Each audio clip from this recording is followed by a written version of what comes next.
जी अस्सलाम वालेकुम। आज हम पढ़ने वाले हैं CS 401 का lecture number 3।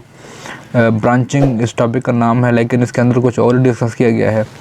Means branching mean हमारे दिल में जो पहला ख्याल आता है कि ब्रांचेस होंगी, कुछ कनेक्शन होंगे या लिंक्स वगैरह होंगे इस चैप्टर में। तो अदरवाइज इस चैप्टर में ऐसा कुछ नहीं है।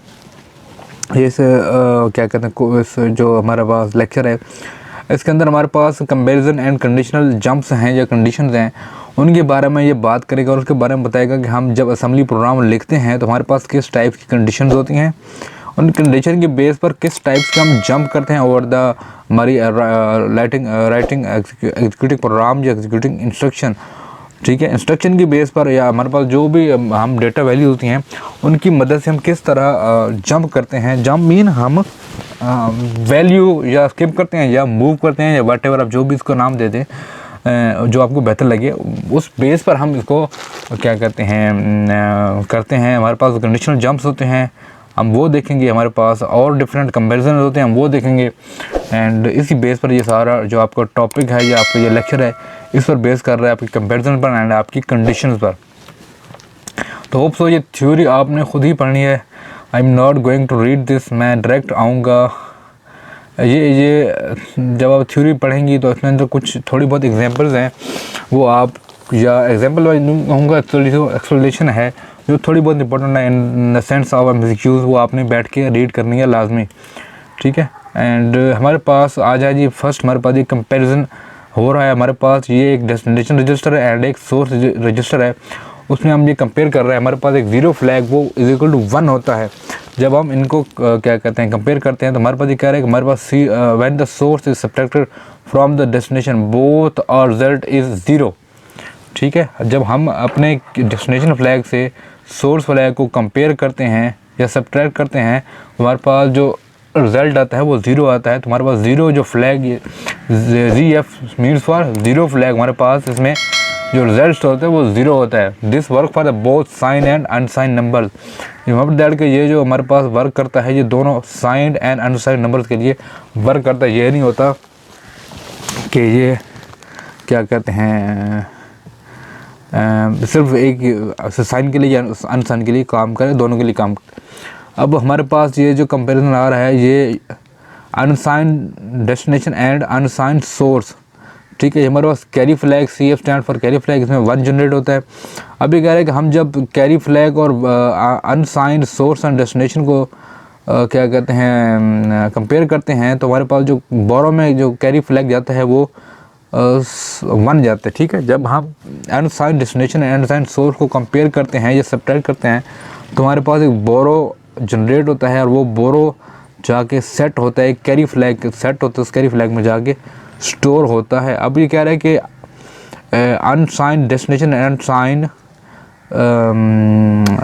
Source less than equal to. ठीक है, तो इसमें भी एक ज़ीरो फ्लैग एंड एक कैरी फ्लैग जनरेट होता है। अब ये कह रहा है कि if the zero flag is set, जब ज़ीरो फ्लैग सेट होता है mean that the source and destination are equal. बहुत इंपॉर्टेंट ये बात है कि अगर जो हमारे पास ज़ीरो फ्लैग है वो सेट होता है या ज़ीरो फ्लैग में कोई वैल्यू जाती है जब वो जनरेट होता है तो उसका मीन कहता है कि हमारे पास जो सोर्स एंड डेस्टिनेशन रजिस्टर हैं वो क्या हैं, इक्वल हैं। If the carry flag and हमारे पास जब कैरी फ्लैग सेट होता है तो उसका मीन ये है कि जो डेस्टिनेशन है वो सोर्स से स्मॉलर है। ठीक हो गया। देन हमारे पास unsigned destination and unsigned source, हमारे पास कैरी फ्लैग जनरेट हो रहा है, इसकी जो वैल्यू उसमें ज़ीरो आ रही है। तो हमारे पास ये कह रहे हैं कि जब हमारे पास unsigned source and subtract unsigned destination no borrow will be needed either the operands are equal when the both and. ठीक है, क्या कह रहा है कि जब हमारे पास एक अनसाइंड डेस्टिनेशन होती है, एक अनसाइंड सोर्स होता है, वो कैरी फ्लैग जनरेट होता है और जब कैरी फ्लैग सेट होता है तो हमारे पास कोई बोरो नहीं बचता। तो इसका मतलब ये है कि हमारे पास जो डेस्टिनेशन है वो ग्रेटर देन है हमारे सोर्स से। ठीक है, ये लास्ट लाइन में देखें आप। फिर ये कह रहा है कि अनसाइंड डेस्टिनेशन अनसाइंड सोर्स है ज़ीरो फ्लैग एंड जो कैरी फ्लैग वो जब दोनों ज़ीरो होते हैं तो ये हम कह रहे हैं कि जब डेस्टिनेशन एंड ज़ीरो फ्लैग, ये कह रहा है कि जो हमारे पास unsigned source and destination are not equal if the zero flag is not set. अगर हमारे पास ज़ीरो फ्लैग सेट नहीं होगा तो destination is not smaller since no borrow was taken. ठीक हो गया। अगर वो इक्वल नहीं है, अगर वो ज़ीरो फ्लैग सेट नहीं हो रहा, तुम्हारे पास जो डेस्टिनेशन है वो स्मॉलर नहीं होगी और कोई भी बोरो नहीं ले जाएगा। Therefore destination is greater then the source. Therefore हमारे पास क्या होगी, डेस्टिनेशन ग्रेटर होगी सोर्स से। ठीक है। एंड हमारे पास ये ऐसे signed and destination and signed source, तो इसमें क्या होगा कि हमारे पास एक सोर्स फ्लैग एंड दूसरा कौन सा हमारे पास होगा, ओवरफ्लो फ्लैग जनरेट होगा। तो इसमें क्या है कि हमारे पास साइंड वैल्यूज या signed source and signed destination होंगी। जब नो क्या ओवरफ्लो जनरेट नहीं होगा तो हमारे पास जो डेस्टिनेशन होगी स्मॉलर देन सोर्स होगी। अगर इसके अपोजिट होगा, how there is an overflow come, अगर यहाँ पे एक ओवरफ्लो जनरेट होता है या कम ओकर होता है, तो sign has change expectedly and receive a meaningful and the positive number sign are destination smaller than destination smaller. ठीक है। जब हमारे पास क्या होगा कि हमारे पास एक ओवरफ्लो ओकर होगा तो हमारे पास जो रिजल्ट होगा अनएक्सपेक्टेडली चेंज हो जाएगा। इसका मतलब क्या होगा कि हमारे जो पॉजिटिव नंबर्स होंगे वो डेस्टिनेशन इज स्मॉलर होगी। Sign destination less than sign source, हमारे पास एक जीरो फ्लैग जनरेट हो रहा है और एक sign flag and overflow flag. तो हमारे पास अगर ये कह रहा है कि हमारे पास अगर ओवरफ्लो फ्लैग सेट होता है तो दिस मीन डेस्टिनेशन एंड हमारे पास सोर्स आर इक्वल। ठीक है। If the sign and overflow flag differ, it's mean the destination is smaller as described above. Remember that कि जो मैं चीज़ें पढ़ रहा हूँ आपके राइट साइड पे जो लिखे हुए हैं ये बहुत ठीक है, ये आपके लेफ्ट साइड पे आपके फंक्शंस हैं जो डिफरेंटली परफॉर्म होते हैं, कंपैरिजन है। एंड आपकी राइट साइड पे ये उसकी डिस्क्रिप्शन है, ये आपने लाजमी आप बैठ कर रीड करनी है। एमसीक्यूज में तो नहीं, शॉर्ट क्वेश्चन में ये चीज़ें आ जाती हैं या लॉन्ग क्वेश्चन में। हमारे पास source destination is greater than source sign source, हमारे पास जो साइन फ्लैग और फ्लैग इज इक्वल होता है तो मैंने source when a sign source is subtracted from a sign destination and the answer is positive, no overflow, then the destination is greater than source। ठीक हो गया। हमारे पास डेस्टिनेशन ज़्यादा होगी या बड़ी होगी जब वहाँ हमारे पास कोई ओवरफ्लो नहीं होगा और रिजल्ट हमारे पास पॉजिटिव होगा। जब ये कह रहे हैं हमारे पास ओवरफ्लो ओकर होगा और रिजल्ट हमारे पास अनएक्सपेक्टेडली चेंज होंगे, एक इंटरप्ट जनरेट होगी आंसर के अंदर, नेगेटिव इंटरप्ट, तो इसका मतलब क्या होगा कि हमारे पास जो डेस्टिनेशन है वो ग्रेटर है। ठीक है। देन हमारे पास जो लास्ट वाला आ रहा है कि हमारे पास sign destination and sign source, इसमें क्या होता है कि हमारे पास जो जीरो फ्लैग होता है, zero and S F and O F is equal to, हमारे पास ये इक्वल जीरो होते हैं। इसका मतलब अगर कोई भी जीरो फ्लैग सेट नहीं होता तो हमारे पास ये कह रहा है कि हमारे जो साइन ऑपरेंड होते हैं वो आर नॉट इक्वल्स। हमारे पास अगर जीरो फ्लैग सेट नहीं होता इस कंडीशन में तो हमारे पास साइन ऑपरेंड्स हैं वो इक्वल नहीं है। अगर साइन फ्लो मैच होते हैं इन एडिशन तो हमारे पास जो डेस्टिनेशन है वो बड़ी होती है सोर्स से। ठीक हो गया। आई होप ये चीज़ें आपको समझ आई होंगी। और हमारे कंडीशनल जंप्स ये वही जंप्स हैं जो हमने ऊपर पढ़े थे, आई गेस लेक्चर नंबर 2 था कि 3 था, आई डोंट रिमेंबर, बट ये वही चीज़ें हैं। थ्योरी आप बैठ के पढ़ेंगे तो इनकी जो रिविजन हैं वो आपको समझ आ जाएंगी, बल्कि नीचे लिखी हुई भी हैं। हमारे पास ये कह रहे हैं JC JB and JNAE। JC jump if carry, ठीक है, and jump if below, JB jump if not above और इक्वल। ये हमारे पास कैरी फ्लैग 1 जनरेट हो रहा है यहाँ पे, तो हमारे पास jump is taken last arithmetic operator generated by a carry और required borrow after the CMP compare operation it takes and sign destination smaller than the source unsigned. ठीक है। ये थ्योरी आपने बैठकर रीड करनी है, इसमें कोई इतनी मुश्किल चीज़ नहीं है। नीचे आ रहा है हमारे पास क्या कह रहे हैं, हमारे पास JNC है, JNB है एंड JAE है। जहाँ भी आपके पास किसी भी कमांड में जिस भी जंप ऑपरेशन में एन यूज़ हो रहा है तो इसका मतलब है नॉट। ठीक है। तो JNC jump if not carry, JNB jump if not blow, हमारे पास जो कैरी फ्लैग होगा वो ज़ीरो होगा। तो हमारे पास ये कह रहा है, इसमें लाइट में कह रहा है कि हमारे पास जब कैरी फ्लैग सेट नहीं होगा तो क्या होगा, एक बारो रिक्वायर्ड होगा after CMP unsigned destination is larger than और equal to the unsigned source. हमारे पास कोई भी क्या कहते हैं लास्ट जब अरिथमेटिक ऑपरेशन परफॉर्म करेगा तो हमारे पास जब कैरी जनरेट नहीं होगा और रिक्वायर्ड बारो, ठीक है, हमारे पास एक बड़ा रिकॉर्ड होगा। हम जब कंपेयर के प्रश्न परफॉर्म करेंगे, जो हमारे पास अनसाइंड डेस्टिनेशन होगी वो लार्जर होगी हमारी अनसाइंड सोर्स से। Jump E, jump if equal jump G, jump if zero, हमारे पास जीरो फ्लैग जनरेट होगा। This jump is taken last arithmetic operation produce in zero its destination after CMP take both operands are equal. ठीक हो गया, हमारे पास both operands are equal होंगे तब ये परफॉर्म होगी। इसका मतलब ये परफॉर्म होने के बाद ये कुछ होगा। Jump if not equal jump if not zero, तो यहाँ पे ये कह रहा है कि हमारे पास एक लास्ट में अर्थमेटिक ऑपरेशन परफॉर्म होगा and then produce zero in the destination. हमारे पास आफ्टर जब कंपेयर ऑपरेशन परफॉर्म करेंगे तो उसके बाद हमें ये पता चलेगा कि हमारे पास जो दोनों ऑपरेंड्स हैं वह डिफरेंट। ठीक हो गया, एंड हमारे पास JA है, JNB है। हमारे पास क्या होगा, jump if above jump if not above और बिलो, ZF एंड CF हमारे पास जीरो होंगे। तो हमारे पास ये जब चीज़ें होंगी unsigned destination and larger than the unsigned source. ठीक है, हमारे पास देन JNA JBE ये पढ़ लेंगे आपने, इसका रिविजन पढ़ थक गया हूँ मैं तो। अब बरहा बताने का मकसद ये है कि हमारे पास Z फ्लैग होगा, CF होगा and then jump if taken after CMP unsigned destination and smaller than unsigned source.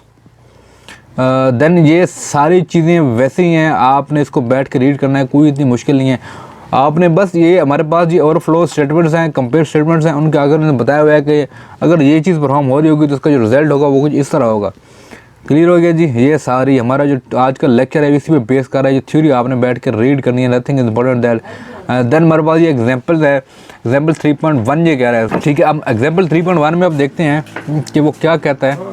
हमारे एग्जाम्पल 3.1 है, उसमें कह रहा है कि हमारे पास a program to add 10 number without separate counter, मतलब काउंटर सेपरेट ना हो, हमारे पास 10 नंबर ऐड करवाओ। तो हमारे पास वो मूव AX PX, ठीक है, जीरो के साथ इनिशियलाइज कर रहा है। देन वो हमारे कहा नम AX नम 1 प्लस BX, हमारे कह रहा है कि ऐड नंबर 2 AX कर दो। देन ऐड BX 2, तो ये वो BX में डाल देगा, फिर कंपेयर करेगा BX to 20। ठीक है, देन कंपेयर करेगा। हमारे पास jump if not equal 11 if not number is added तो जंप कर दो। देन मूव टोटल, ये वो सारा आपने प्रोसेस देख के नीचे रीड करेंगे तो आपको समझ आ जाएगी। देन हमारे पास जो अनकंडीशनल जंप आ रहे हैं, अनकंडीशनल जंप ये होते हैं कि जब हमारे पास किसी किस्म की कोई रिस्ट्रिक्शन नहीं होती, हम प्रोग्राम में कहीं से भी उठाकर कहीं भी जंप कर सकते हैं। मीन्स हम अपनी जो कंडीशंस होती हैं, हमारे पास जो एग्जीक्यूशन स्टेटमेंट होती हैं, जो हम कहीं से भी कुछ भी कर सकते हैं। ठीक है जी। एंड नेक्स्ट इसके बारे में प्रोग्राम लिखा हुआ है कि unconditional jump over the data. ये 10 नंबर विदाउट सेपरेट नंबर, तो उसमें क्या करेगा, हमारे पास एक प्रोग्राम ये जंप करेगा हमारे पास अनकंडीशनली। तो ये सारी चीज़ें वैसी हैं, कुछ मुश्किल नहीं है इसके अंदर, ये आपने थ्योरी बैठ के रीड कर लेनी है। अब रिलेटेड एड्रेसिंग क्या होती है कि हमारे पास एक डिबगर है, inside debugger instruction shows that JMP 0119 and the location is contain 0109 with the first instruction of the logic of the program. ठीक है, हमारे पास डिबगर में एक इंस्ट्रक्शन होती है जो JMP 0119 and the location 0119 contain the original first instruction of the logic of our अब the position is the relative addressing and the contrast in the absolute addressing। ये बात आपको समझ आ रही होगी। अब ये जब इसको रीड करेंगी, ठीक है, अब now looking at the oppo code CF2 16 where F2 is the oppo code and 16 is the operand। 16 is 00016 is the proper word order। 0109 is not given as parameter rather than the 00016 as is given। तो ये मतलब relative addressing है। ठीक है, तो ये चीज़ें आपकी बैठ के पढ़ेंगी थ्योरी तो आपको समझ आ जाएगी, hope so, nothing is complex. हमारे पास टाइप्स ऑफ जो जंप होते हैं, short jump, near jump, for jump. हमारे पास ये 3 किस्म के जंप होते हैं। हमारे पास जो नियर जंप होता है वो क्या कहते हैं, हमारे पास वो क्या कहते हैं, the when the relative address stored in the instruction in his 16 bit as a last example is called near jump. जब भी हमारे पास इंस्ट्रक्शन 16 बिट पर स्टोर होती है तो हम उसको कहते हैं नियर जंप। क्लियर हो गया जी। नेक्स्ट हमारे पास short jump. If the offset is stored in a single byte as 75 F2 with the opcode 75 and the operand F2, this jump is called short jump। ठीक हो गया जी। हमारे पास फॉर जंप है। फॉर जंप भी इसी तरह होता है कि जब for jump is not position relative but is absolute. ठीक है, इस पर मैटर नहीं कर रहा तो कौन सी पोजीशन में एलिमेंट स्टोर हो रहे हैं या कहाँ पे डेटा पड़ा हुआ है, तो वहाँ से इसको जहाँ मर्जी आप जंप करवाना चाहें। ये फॉर जंप जो हुआ तो कहीं भी जंप कर सकते हैं इसकी मदद से आप। अब सॉर्टिंग एग्जांपल हमारे पास वही होती है, किस तरह हम क्या कहते हैं चीज़ों को सॉर्ट आउट करते हैं डिफरेंट ऑब्जेक्ट और डेली लाइफ से लेकर हमारे जो बाकी जो प्रोग्राम हैं उनमें। ठीक हो गया जी। तो ये थ्योरी अपने बैठ के रीड करनी है। अब यहाँ पे आ जाएं, ये कह रहे हैं कि state of data swapping and flag का स्टेटस बता रहे हैं। हमारे पास ये फेज़ 1 है 60, 65, 45 एंड 50। तो इसने इसको प्रॉपर मैनर में लेकर आना है। वो किस तरह लेके आएगा, हमारे पास जो स्वैप फ्लैग है वो तीनों कंडीशन में ऑन होगा एंड जो स्वैप डन होगी वो क्यों डन होगी कि हम जो 55 इसको लेकर जा रहे हैं हमारे पास एक्सट्रीम राइट पे, सॉरी लेफ़्ट पे, तो हमारा स्वैप डन हो जाएगी। देन हमारे पास ये 45 एंड 60 को स्वैप करेंगे, देन 58 एंड 60 को स्वैप करेंगे। ठीक है, हमारे फेज़ 2 में क्या होगा, हम 45 टू स्वैप करेंगे 55, देन 58 टू 55, देन 60 टू 58। इस तरह करके हम एक प्रॉपर ऑर्डर में इसको यहाँ पे लेकर आएंगे। ठीक है, ये ठीक हो गया। एंड जब हमारे पास कंडीशन ख़त्म हो जाएंगे तो हमारे पास जो स्वैप फ्लैग होगा वो खुद ब खुद ऑफ हो जाएगा। ये प्रोग्राम मैंने बैठ के रीड करना है, नथिंग इज इम्पॉर्टेंट। इसके अंदर वही सारी चीज़ें हैं जो हम ऊपर पढ़ते आ रहे हैं। इसको बैठ के थ्योरी भी आपने रीड कर लेनी है एंड ये थ्योरी भी पढ़नी है आपने। ये हमारे पास लेक्चर, हमारे पास CS401 का लेक्चर नंबर 4 आई गेस, सो नहीं सॉरी 7 8 है कि 7 है। ये हमारे पास 3 लेक्चर नंबर 3 हमारे पास हो गया ख़त्म। तो मिलते हैं नेक्स्ट वीडियो में, तब तक के लिए अल्लाह हाफिज़।